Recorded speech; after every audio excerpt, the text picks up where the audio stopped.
Baik, teman-teman sekalian, kita turunkan amalan Rasulullah sallallahu alaihi wasallam pasca salat, apa yang beliau kerjakan, lalu kita jawab terkait dengan apa yang teman kita tanyakan. Pertama, seperti tadi kita uraikan dalam menjawab pertanyaan kawan kita yang pertama, amalan Nabi sallallahu alaihi wasallam pasca salat adalah sesuai dengan ketentuan Al-Qur'an di surah keempat An-Nisa ayat 103, kan? Fa idza qadaytumus salata fadhkurullaha qiyaman wa qu'udan wa 'ala junubikum. Maka jika kalian telah menyelesaikan sholat, bergegaslah untuk berzikir kepada Allah, baik dalam keadaan berdiri, duduk, ataupun berbaring.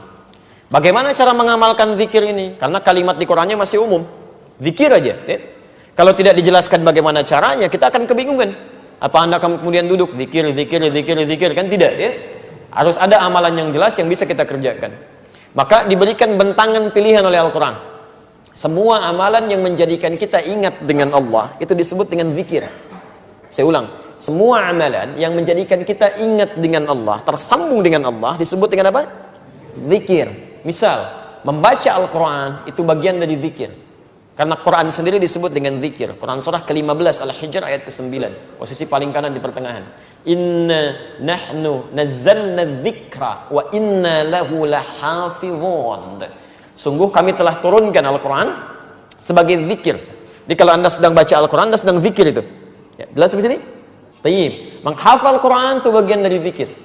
Maka disebutkan 4 kali di Quran surah 54 Al-Qamar ayat 17, ayat 22, ayat 32, ayat ke-40. Walaqad yassarnal Qur'ana lidzikri fahal mim muddakir. Dan sungguh kami telah mudahkan Al-Quran digunakan sebagai zikir. Diingat, dihafalkan. Jadi menghafal Quran disebut dengan zikir. Jadi kalau Anda sedang menghafal Quran, itu pun Anda sedang berzikir di situ. Jelas di sini? Salat itu disebut sebagai zikir. Quran surah ke-20 Thaha ayat ke-14. Wa aqimis salata lidzikri. Tunaikan salat sebagai zikir kepadaku, kata Allah. Jadi ketika Anda sedang salat, itu adalah bagian dari zikir. Berdoa termasuk istighfar, bagian dari zikir. Ya, Quran surah kedua Al-Baqarah ayat 152, posisi paling kanan sebelah bawah. Saya belum tuliskan tadi. Ya, fadhkuruni adzkurkum. Maka Anda zikir kepada saya ingat Anda. Dan doa sebagai bagian ingat kita kepada Allah Subhanahu wa taala, memohon kebaikan. Nah, sekarang kalau kita simpulkan, ya, Anda simpulkan misalnya, kalimat-kalimat zikir di Quran bentangannya banyak. Ada baca Al-Quran, kalimat thayyibah, ada istighfar, ada doa, ada sholat, ada menghafal Quran, termasuk saat Anda ikut ta'lim, Anda sedang zikir. Karena saat Anda mengikuti ta'lim, Anda ingat dengan Allah Subhanahu wa taala. Makanya mohon maaf ya, ta'lim yang baik itu bukan hanya mengajarkan materi yang Anda ketahui, bukan itu yang diinginkan. Ta'lim yang baik itu diisyaratkan oleh Quran adalah ta'lim yang bisa mengangkat iman Anda lebih dekat dengan Allah Subhanahu wa taala. Itu ada di Quran surah 58 ayat ke-11, posisi paling kanan sebelah bawah. Makanya ketika disebutkan di Quran, ya ayyuhalladzina amanu, dibuka dengan kata iman.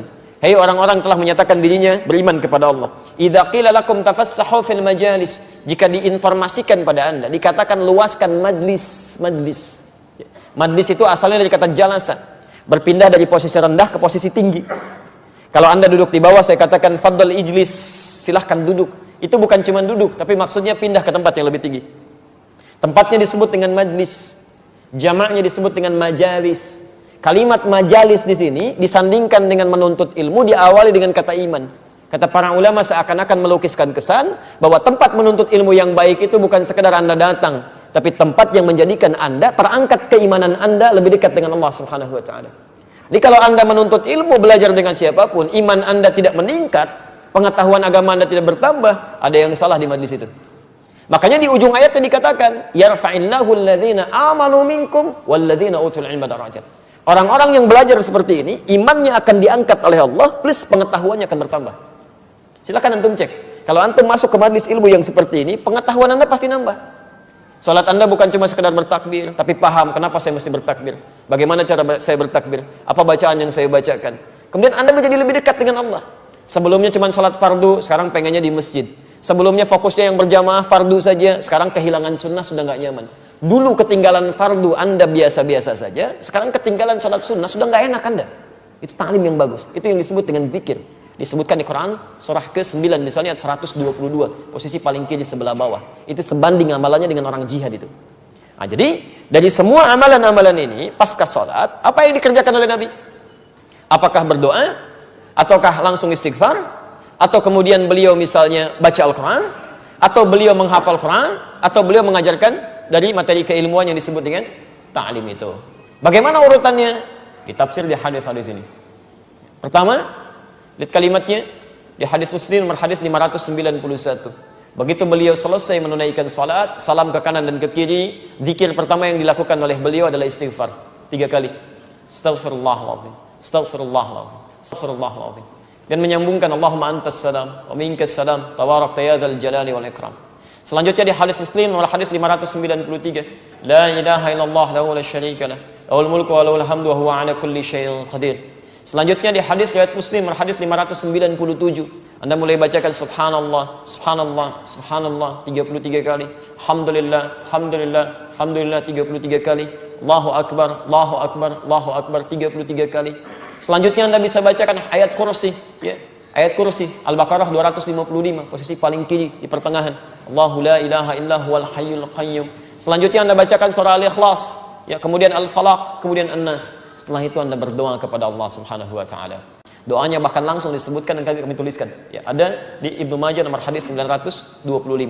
Yang Al-Ikhlas, Al-Falaq, An-Nas di Abu Daud nomor hadis 1523, yang Ibnu Majah nomor hadis 925 itu doa Nabi yang dilakukan setelah selesai zikir yang tadi itu. Kalimatnya, Allahumma inni as'aluka ilman nafi'a wa rizqan thayyiba wa amalan mutaqabbala.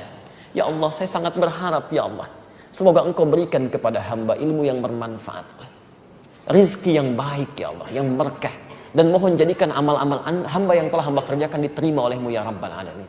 Allah